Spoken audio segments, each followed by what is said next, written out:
Vamos começar pela Berklee College of Music. Cara, você foi em 1997, né? Foi um ano que eu tava acabando... Eu acabei a faculdade... Não, acabei a escola em 96. Isso, eu também. Só que em 97 eu fui fazer Direito, cara. E você foi pra Berklee. Eu lembro que eu já tinha na minha cabeça... Você chegou a formar em Direito? Me formei. É mesmo? Poxa, a minha história é um pouco similar. Minha família é de médicos, né? Pai, mãe, irmã de médicos. Meu pai era Irmã mais velha? Sim, meu pai era dono de uma clínica muito bem sucedida, minha mãe sócia de um hospital. Então, assim, aquela forçação de barra para eu fazer medicina. Eu fiz vestibular para medicina, passei no vestibular para medicina e não me matriculei. E aí rolou um chororô danado lá em casa. Por quê? Porque na hora que no mesmo tempo que eu fiz o vestibular para medicina, tinham duas grandes universidades lá, que é a Federal e a Ciências Médicas. Ciências Médicas pagas foi a que eu passei. A Federal eu não passei. Nunca fui um aluno aplicado na escola, assim, né? Já na Berklee fui aplicadíssimo, mas a escola trivial, nunca fui um aluno muito aplicado, não. Mas na mesma data, eu ganhei uma bolsa para estudar fora, que eu fiz uma aplicação para Berklee de uma bolsa como guitarrista. Não me esqueça, eram $5.000 por semestre. Sim. Não era integral, não, mas era 50% do tuition. Né? E aí, cara, porque na época eu namorava uma menina que tinha uma irmã que já morava em Boston, trabalhava no consulado lá de Boston. Aí ela falou: César, eu já tocava guitarra, tocava bem guitarra, você tem que conhecer a Berklee é a escola. Aí me mandou, na época não tinha internet, tá começando o negócio de internet, né? Me mandou página. Eu esqueci, um livrinho assim. Brochure. Brochure, exatamente. Que falava sobre a escola, eu fiquei encantado, né? Com aquele negócio muito surreal. Foi ali que você conheceu? Foi ali que eu conheci a Berklee. Caramba. E aí, por também influência de outros guitarristas que na época eu escutava muito, como o John Petrucci, que estudava lá, o Steve Vai. Essas coisas foram crescendo na minha cabeça, aquela coisa meio sonho. Então você já tinha ouvido falar da Berklee por esses caras? Sim, por esses caras. Ah, tá. Okay. Principalmente o Vai, que eu era obcecado. Com 15 anos de idade, eu escutava Vai, tirava tudo do Vai, ficava bem seduzido por tudo, e ainda fico, acho o cara incrível, mas na época eu era realmente um fãzão de carteirinha, assim, quase que um wannabe Steve Vai, né? Só não tinha cabelo grande, não consegui, nunca consegui, caiu antes. Aí casquei fora pra lá, depois de 3 meses de chororô lá em casa, ganhei uma bolsa, falei, pô, mãe, aqui tem gente querendo investir em mim na música, deixa eu ser músico também, pô. Se ela falasse, não, eu ia de todo jeito, eu ia dar o meu jeito, sabe? Eu sou desses, assim, né? Eu sempre consegui, com muito respeito, peitar meus pais, apesar que eu nunca precisei, não, porque sempre fui muito, muito endorfinado por eles. Sou um cara muito grato pela minha criação. Isso é uma coisa que eu falo sempre na rede social sobre autoestima, né? Autoconhecimento. Os meus pais me trouxeram valores incríveis. Desde muito cedinho, acho que eu fui muito amado. E aí fica mais fácil a gente poder não ter medo das coisas. Só uma irmã que você tem? Só uma irmã. Tá. Querida Tatá, uma médica, essa médica, sim, uma sumidade, né? E ela entrou nas clínicas lá ou não? Oi? E ela acabou assumindo a clínica ou não? Não, acabou que meu pai morreu no mesmo ano. Nossa. Que eu fui para Berklee. Ele morreu e aí desfez-se a clínica e minha irmã seguiu no caminho da minha mãe, que é pediatra. Entendi. Aí eu casquei para Berklee com 18 anos, voltando, né? Resumindo. Eu cheguei lá como guitarrista. Primeiro semestre, encantado, fiz muito test out, pulei muitas matérias, que eu já tinha estudado harmonia antes, tá? Você sabe como é que funciona lá. Adiantei meu curso de 8 semestres para 6 semestres, fiz só 6 semestres. Já no segundo semestre, eu fiquei encantado pelos estúdios.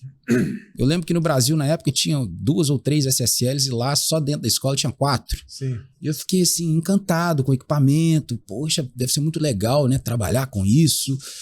E aí eu fiz aplicação para MP&E, que é Music Production and Engineering. No final do primeiro ano? No final do primeiro semestre. Primeiro semestre. E aí eu passei. Você acredita que eu formei na Berklee, o meu GPA era próximo de 4.0? O máximo é 4, né? Eu acho que eu tive 1 B+, e uns 4 a menos, resto do ar. Foi a maior nota da Berklee. Foi a maior nota da história da Berklee naquela temporada. Eu era muito caxião, muito dedicado, ao contrário da escola. que eu era ruim pra cacete. História, geografia, matemática eu sempre ia muito bem. Matemática, física, as de exatas, né? Mas o resto era muito ruim, passava sempre beirando. E eu entrei para a escola, me encontrei nesse ambiente acadêmico, estudei demais, aproveitei a oportunidade. Tanto, que é uma coisa legal de falar, no segundo semestre eu ganhei uma outra bolsa de Dual Major Award, que era uma bolsa para os alunos de tecnologia. E eles escolheram um e me escolheram, porque meu GPA era 4.0 e eu era amigo dos professores, igual você me perguntou se eu era extrovertido, introvertido, né? Por causa do signo, né? Tem essa coisa do touro. Que a gente não acredita em signo. Não acredito. Eu sou super extrovertido e eu sempre me dei muito bem socialmente com meus professores. Então eu fui o primeiro a ser recomendado e isso já subiu, assim, a minha receita dentro da escola, né? De não ter que investir muito, para quase 80% de bolsa eu tinha. E aí, um ano depois, eu ganhei o mesmo prêmio patrocinado pela Roland. E aí a gente vai voltar nisso. Que mais uma vez, eu fui. Aí eu não pagava nada de escola. Nada, zero. Eu consegui manter-me dessa forma. Não que minha família não tivesse condição, claro, mas era a minha moeda de valor da época, né? Sim. Poder estudar sem ter que investir. Sim. E ter a escola investindo em mim. Mas claro que tem todos os custos de se morar fora, né? Então, mas eu trabalhava na escola também. Desde o primeiro semestre eu me candidatei a ser work study. Enrolava cabo. Sim, tô ligado. E no segundo semestre eu fui monitor de harmonia. Por isso que eu tenho tanto gosto e, modéstia à parte, facilidade para ensinar harmonia, explicar harmonia. Já no segundo semestre eu já comecei a dar aula de harmonia na escola. Monitor, né? Que é aqueles grupos de estudos fora da escola.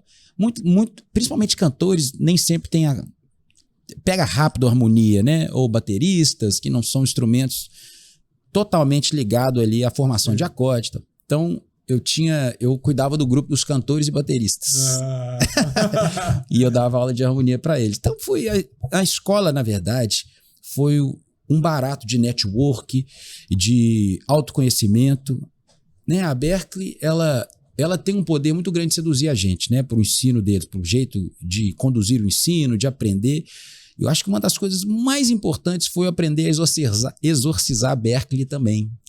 Porque não que a gente saia moldado de uma escola, não, mas é porque existe um padrão de ensino e ele é fenomenal, ele é muito direto. Só que tem um tantão de outras relevâncias dentro da música que quando a gente está, no caso, eu muito jovem, 18 anos, obcecado pelo lance acadêmico, preocupado em tirar as melhores notas, agradar os professores, fazer o melhor que eu posso lá dentro, tem outras coisas que a gente tem que levar em consideração também, que é pegar o diploma, rasgar, né? Onde assim, pegar a informação, embrulhar, jogar no lixo e agora? Sim. Deixa eu fazer arte sem necessariamente ter as linhas na areia, né? O caminho traçado. E isso foi muito legal. Leva um tempo, né, pra gente administrar isso, exorcizar a escola, mas é legal porque quando a gente faz isso, desconstrói isso, a gente não esquece o que a gente aprendeu, só que ele vira um solo fértil. Sim, sim. Você concorda comigo? Eu concordo, inclusive, a Berklee são 4 anos. Uhum. De uma carreira de 50 anos tocando música, 40 e poucos anos, então assim, é uma parte da vida, que é importante, é óbvio. Uhum. Foi importante para você, também foi muito importante para mim.